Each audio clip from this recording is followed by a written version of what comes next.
Hello बच्चों, स्वागत है एक और नई वीडियो में। बच्चों, आपके जो वर्कशीट चल रहे हैं मार्च महीने के, तो आज हम आपको बताने जा रहे हैं कि आपकी कक्षा 8 का विषय है सामाजिक विज्ञान और आपका माध्यम रहेगा हिंदी। और वर्कशीट है 2020-21 की, और इसका सॉल्यूशन आपको इस वीडियो के माध्यम से प्रोवाइड किया जाएगा मार्च महीने का। बच्चों, इससे पहले आपके जनवरी में हुए थे वर्कशीट, ठीक है, उसके बाद फरवरी में हुए, तो उनका सॉल्यूशन हमने आपको प्रोवाइड किया था फुल सॉल्यूशन। अब हम आपको मार्च का सॉल्यूशन प्रोवाइड करा रहे हैं और हमने कक्षा 8 के सभी सब्जेक्ट के सॉल्यूशन अपलोड कर दिए हैं। आप चैनल पर जाकर देख सकते हो, साथ साथ मैं लिंक डिस्क्रिप्शन में दे दूंगा, तो वहाँ से जाकर देख सकते हैं। हमने आपके कक्षा 8 के आपके यहाँ आज तो सामाजिक विज्ञान बता रहे हैं, आपका science, math, Hindi, English and Sanskrit सभी का सॉल्यूशन अपलोड कर दिया है। तो आप चैनल पर जाकर जरूर देखिए, या डिस्क्रिप्शन में भी आपको लिंक प्रोवाइड कर दी जाएगी। सबसे पहले विद्यार्थी का नाम, पिताजी का नाम, शाला का नाम, कक्षा 8 लिख देनी है, ठीक है। उसके बाद जांचकर्ता हस्ताक्षर, यहाँ पर पूर्णांक यहाँ और प्राप्तांक यहाँ पर लिखे आपको जाएंगे, ठीक है। चलिए बच्चों, आप वर्कशीट पर कार्य प्रारंभ में हम कर देते हैं, ठीक है। और बच्चों, अगर चैनल पर आप पहली बार जुड़े हैं तो इसी प्रकार की वर्कशीट के सॉल्यूशन के लिए चैनल को सब्सक्राइब जरूर कर लीजिए, ठीक है बच्चों। तो दोस्तों देखिए, यहाँ से वर्कशीट कार्य प्रारंभ करने से पहले असहयोग आंदोलन क्यों चलाया गया, इसके कारण लिखिए। तो बहुत ही अच्छा क्वेश्चन बनता है असहयोग आंदोलन को। तो यहाँ पर देखिए, कारण सभी वयस्कों का कांग्रेस का सदस्य बनाना, 300 सदस्यों की अखिल भारतीय कांग्रेस समिति का गठन होना, ठीक है। पहले भाषाई आधार पर प्रांतीय कांग्रेस समितियों का पुनर्गठन, और स्वदेशी मुक्ता हाथ की कटाई बुनाई को प्रोत्साहन, और यथासंभव हिंदी का प्रयोग आदि ये मुख्य कारण थे कि असहयोग आंदोलन चलाए जाने के, ठीक है बच्चों। आगे बढ़ते हैं बच्चों, अगर चाहें तो आप इसका स्क्रीनशॉट भी लेते जाइए, आपको कोई परेशानी नहीं होनी चाहिए, ठीक है। स्क्रीनशॉट लेते जाइए और आसानी से कर लीजिए। नेक्स्ट है, गांधी जी की दांडी यात्रा का उद्देश्य क्या था। तो इसका मुख्य उद्देश्य था अंग्रेजों द्वारा बनाए गए नमक कानून को तोड़ना। गांधी जी ने इस आंदोलन की शुरुआत यहाँ पर देखिए सत्याग्रहियों की 78 सत्याग्रहियों के साथ की थी, ठीक है बच्चों। नेक्स्ट क्वेश्चन देखते हैं, आज़ाद हिंद फौज का गठन किसके द्वारा किया गया एवं स्वतंत्रता प्राप्ति में आज़ाद हिंद फौज का क्या योगदान था। तो आज़ाद हिंद फौज का गठन कैप्टन मोहन सिंह ने की थी। सुभाष चंद्र बोस ने फौज में नई जान फूंकी, नारा दिया तुम मुझे खून दो मैं तुम्हें आज़ादी दूंगा। इस फौज के सेनापति ने अस्थायी सरकार बनाई और देश को स्वतंत्र कराने की शपथ ली। इस तरीके से आज़ाद हिंद फौज का गठन किया गया और उसके द्वारा जो कार्य किए गए वो इस तरीके से किए गए। फिर है, दिए गए मानचित्र में निम्नलिखित को दर्शाना है। कैनेडियन पैसिफिक रेल मार्ग, दक्षिण पैसिफिक रेल मार्ग, कोयला उत्पादक क्षेत्र और चावल उत्पादक क्षेत्र और गन्ना उत्पादक क्षेत्र, ठीक है बच्चों। तो यहाँ पर सभी को यहाँ पर आपका जो आपके उत्तर अमेरिका का जो आपका बुक देखिए, उसमें उत्तर अमेरिका महाद्वीप दिया गया होगा, ठीक है। अगर आपको नहीं मिलते तो यहाँ पर देखिए कैनेडियन स्पेसिफिक रेल मार्ग यहाँ पर दिया गया। इसी प्रकार सारे आपको यहीं दिए जाएंगे, ठीक है। आप उत्तर अमेरिका का अपना जो बुक है उसमें से उत्तर अमेरिका महाद्वीप निकालिए, सारे आपको इसी में मिल जाएंगे। आपको कोई अलग से देखने की जरूरत नहीं, बट आपके पास बुक होनी चाहिए, ठीक है। अगर बुक नहीं है तो आप कमेंट करके बताइए, तो हम आपको उसका भी सॉल्यूशन प्रोवाइड करा देंगे, ठीक है बच्चों। चलिए बच्चों आगे बढ़ते हैं। यहाँ पर देखिए नेक्स्ट क्वेश्चन दिया गया है, संयुक्त राष्ट्र के गठन के मुख्य उद्देश्य क्या थे। तो संयुक्त राष्ट्र का मुख्य उद्देश्य विश्व में युद्ध रोकना था, ठीक है, मानव अधिकारों की रक्षा करना था, और अंतर्राष्ट्रीय कानून को निभाने की प्रक्रिया जुटाना, सामाजिक और आर्थिक विकास करना, जीवन सुधारना और बीमारियों से लड़ना। इस जो संयुक्त राष्ट्र संघ का प्रमुख उद्देश्य था, ठीक है बच्चों। आगे बढ़ते हैं नेक्स्ट क्वेश्चन। बच्चों अगर चाहें तो इसे आप नोट भी कर सकते हैं और स्क्रीनशॉट भी ले सकते हैं।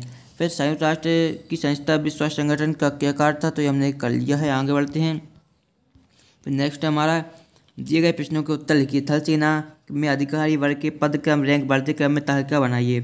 तो सबसे पहले जो सबसे जो लास्ट का पद होता है नायन टेलकर, उससे बड़ा होता है सूबेदार, उससे बड़ा होता है मेजर, फिर उससे बड़ा होता है सूबेदार मेजर, फिर आता है लेफ्टिनेंट 2, फिर आता है लेफ्टिनेंट, फिर आता है कप्तान। उसके बाद आता है बच्चों मेजर, फिर लेफ्टिनेंट कर्नल आता है, फिर ब्रिगेडियर कर्नल आता है, फिर मेजर जनरल आता है, फिर लेफ्टिनेंट जनरल आता है, फिर जनरल आता है, फिर फील्ड मार्शल आता है, ठीक है बच्चों।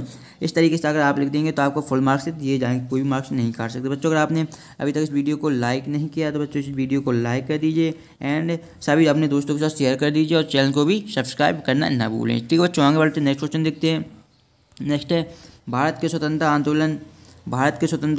आंदोलन में भारत छोड़ो आंदोलन का महत्व लिखिए। तो यहाँ पर देखिए, भारत छोड़ो आंदोलन विश्व युद्ध में के समय 9 अगस्त 1942 को आरंभ किया गया था, जिसे अगस्त क्रांति भी बोला जाता है। इस आंदोलन का तो यहाँ पर इस तरीके से आप देखिए समाप्त करना था। इस आंदोलन महात्मा गांधी द्वारा अखिल भारतीय कांग्रेस समिति के मुंबई अधिवेशन में शुरू किया गया था। तो इस तरीके से चाहे तो आप इसका स्क्रीनशॉट भी ले सकते हैं, ठीक है। आगे बढ़ते हैं बच्चों, नेक्स्ट क्वेश्चन देखते हैं। नेक्स्ट क्वेश्चन क्या है हमारे, देखिए नेक्स्ट क्वेश्चन है, क्या नकदी फसलें किसे कहते हैं, उदाहरण से समझाइए। नकदी फसलें वह फसल जो व्यापार के उद्देश्य से किसानों द्वारा उगाई जाती हैं, जैसे कि कपास, गन्ना, तंबाकू, जूट इत्यादि के नकदी फसलें का उदाहरण है। फिर नेक्स्ट दक्षिण अमेरिका की जलवायु की विशेषता लिखिए। तो दक्षिण अमेरिका के अमेजन नदी के बेसिन में वर्ष भर गर्म व नम जलवायु भूमध्य रेखीय जलवायु पाई जाती है। ठीक है, तो आपको बताया था मैंने कि यहाँ पर जो भूमध्य रेखा होती है वो कर्क रेखा होती है, और यहाँ पर क्या होती है, मकर रेखा होती है। 23.5 डिग्री उत्तरी अक्षांश कर्क रेखा, 23.5 डिग्री दक्षिणी अक्षांश होती है मकर रेखा। ठीक है, इसे इक्वेटर भी हम बोलते हैं, विषुवत रेखा को या भूमध्य रेखा को।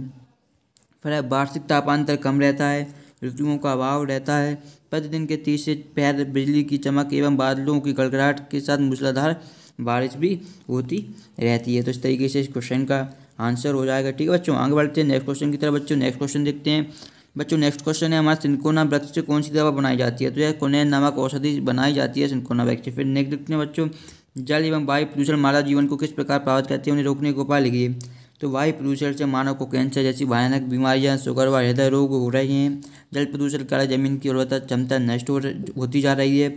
दूषित पानी, दांत पीले पड़ते जा रहे हैं और मेरुदंड भी इस पर बुरा असर पड़ता है। ठीक है, त्वचा रोग से भी मानव परेशान है। तो इतने सारे बुरे लक्षण हैं। फिर रोकने के उपाय क्या हो सकते हैं? तो वायु की शुद्धिकरण यंत्र लगाना चाहिए, जीवाश्म ईंधनों को कम प्रयोग करना चाहिए, वृक्षारोपण को बढ़ावा देना चाहिए, और जल स्रोतों में साबुन लगाकर कपड़े धोने पर प्रतिबंध लगा देना चाहिए। ठीक है, आगे देखते हैं बच्चों, इस तरीके से आप इस क्वेश्चन का स्क्रीनशॉट लेकर आसानी से नोट कर सकते हैं, और अपनी नोटबुक में नोट कर लीजिए, और वर्कशीट में भी आप लिख सकते हैं।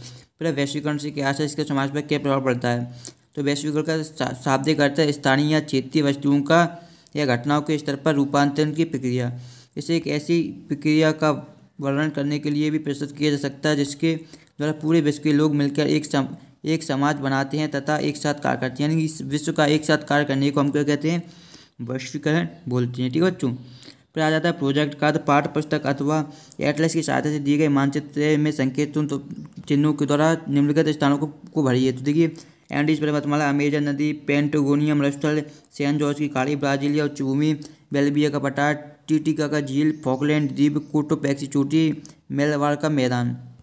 तो यहाँ पर इस तरीके से आपको भर देना है। दक्षिण अमेरिका महाद्वीप देखिए, यहाँ पर आएगा कोटोपैक्सी चोटी, सेलवास का मैदान, अमेजन नदी। ठीक है, यहाँ पर ऊपर आपके 3 आएंगे। उसके अलावा यहाँ पर देखिए बेल्विया का पठार यहाँ पर आएगा, टिटिका का झील यहाँ पर आएगा, ब्राजीलियम यहाँ पर आएगा, उच्च भूमि। ठीक है, इसके अलावा जो आपके और बचे हुए हैं, पेंटागोनिया मरुस्थल यहाँ पर आएगा, फॉकलैंड द्वीप आएगा।